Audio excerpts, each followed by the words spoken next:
Welcome to Gamescom, it's day 3 and we're here checking out Dead Island 2 and I've managed to pull aside one of the guys from YAGER to sit and chat and get away from the chaos and just kind of have 5 minutes to talk about the game. So would you like to introduce yourself? Hi, thanks for coming. I'm Jörg, I'm a design director at YAGER, working on Dead Island 2. So my first question has to be, why? So people should know what Dead Island 2 is, of course, like zombie co-op, chaos, mayhem. Yes. But you guys didn't make the first one. You guys were off making other games, and then Techland went away and they were doing their own thing, and you guys kind of stepped up and go, we'll make it. Pretty much, yeah. Deep Silver was looking for a developer back then, so they asked a number of studios if they can do a pitch for Dead Island 2. Yeah. And one of that was us. And honestly, when I got that pitch in my hands, like, oh, it's zombie open world, co-op, awesome! I want to do that. And then we asked around to the studio. We would like to work on that. That's how we started our pitches. You know, people wanted to really step in and start working on concepts and stuff. Yeah. And yeah, I mean, dude, no one of us had made a zombie game before, and we all loved zombies, and we actually liked the first game pretty much as well. Especially the co-op and playing together and then causing chaos in that world was really fun.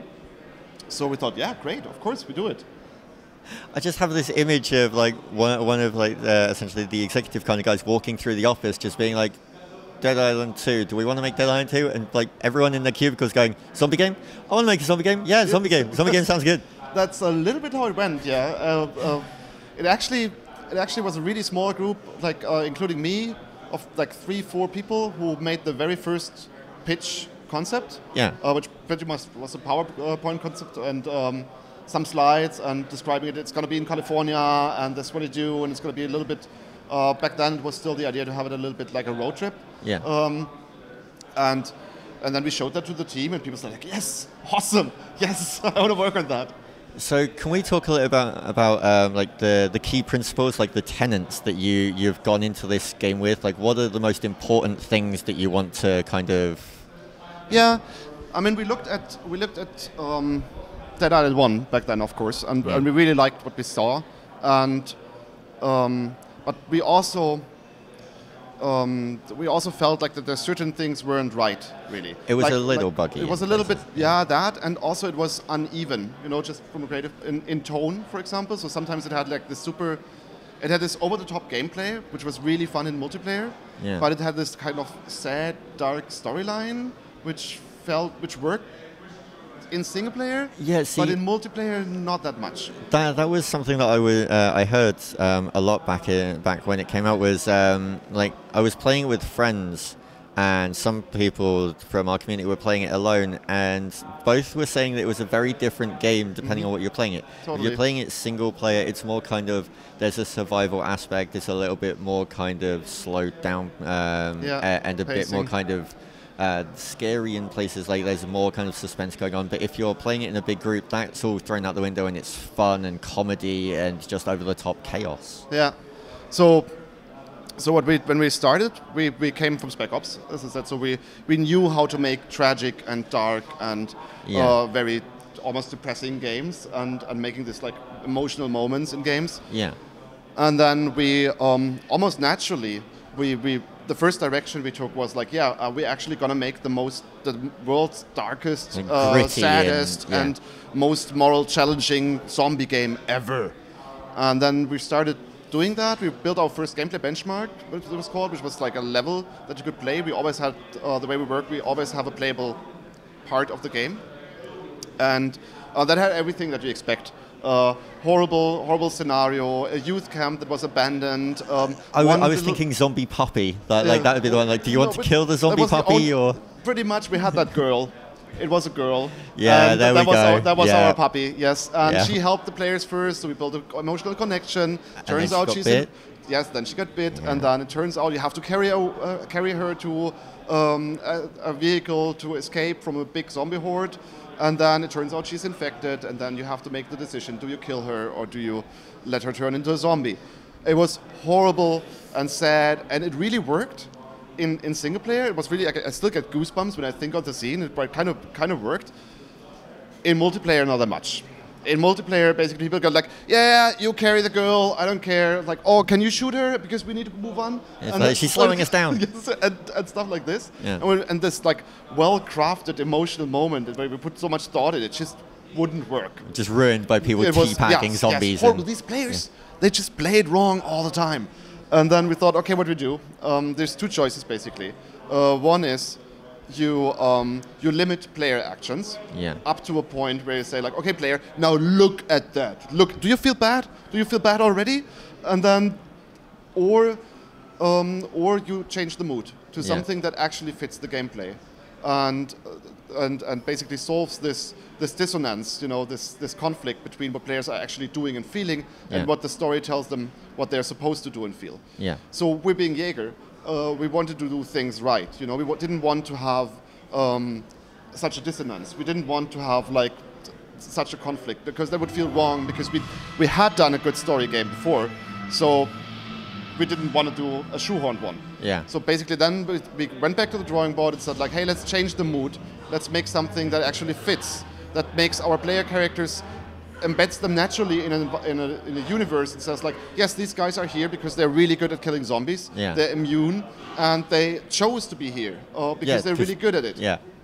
And same is even for the NPCs. It's not about, oh, they need to survive and it's all grim and dark and you have the power fantasy of saving the poor guys. No. They're there because they chose to, because they're like, yes, California is full of zombies, that kind of sucks, but it also means I don't need to go to office tomorrow. It also means great for business. I can have my own amusement park. It also means I can do what I always wanted to do. And you work together with these people kind of naturally in an open world, which is seamlessly connected. Because that's the other big thing we do is, when we also back then, we looked at games like how can we improve co-op and multiplayer? You know, how can we bring these kind of things to the next level? Because a traditional co-op game basically means I play my game, which has a single-player campaign, and then I invite you over, and you join my game. Yeah, and I'm the dog's body that just kind of assists. And then we play together, and then you leave my game, and you're back in your game. So they're separate instances. Yeah. What we want to have is basically a shared world. So whenever you start the game, you don't need to go to a menu, you don't need to pick a mode or anything. You're connected to other players. You share the same worlds, and there are the missions that are happening are actually events in the world, in that world. You know, it's stuff that you can observe, you can see it. It's like, oh, there's a bar, it's overrun. Those people need help, so everybody in that region can go there and help them. Yeah. And that's kind of what we do. And the last part, now I keep talking if that's okay. Yeah, by all means, just move the mic closer. So for those that can't actually hear it in the background, it's incredibly loud here now. Okay. So and the last thing is like, what I always get asked. So in that concept, how does the story work? Yeah. And the thing is, in this kind of environment, in this kind of setup, we didn't want to set a certain ending, because we don't know what you guys gonna do. You know, we don't know in which order you're gonna do certain things, and we want actually the game to run forever. There is no ending, basically. Okay. And that means that the story that exists is actually your story. It's what you do. It's whatever you pick, with whom you're playing, what events you approach. And when you look back, you can go and say like, yeah, this was my story in that game. But it's not something we defined. It's something that players should create. Players should create their own story. Yeah. So on the subject of story, I just want to say, if when you're done making Dead Island 2, you want to make a single-player zombie game, the scene that you were setting out, I'd play that. Yeah. I would play it. Hang on, Xander, would you play that?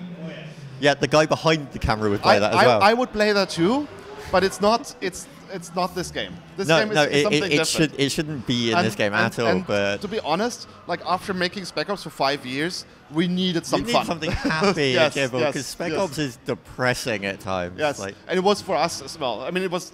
I love the game. I'm super proud of it still. Yeah. But basically, if you look at if you just all you do for research is actually looking at war situations, looking at PTSD cases, looking at war injuries, dude, you're done with that. I mean, the fun thing is that Island 2 is more gory, but it feels less brutal, if that makes sense. Yeah.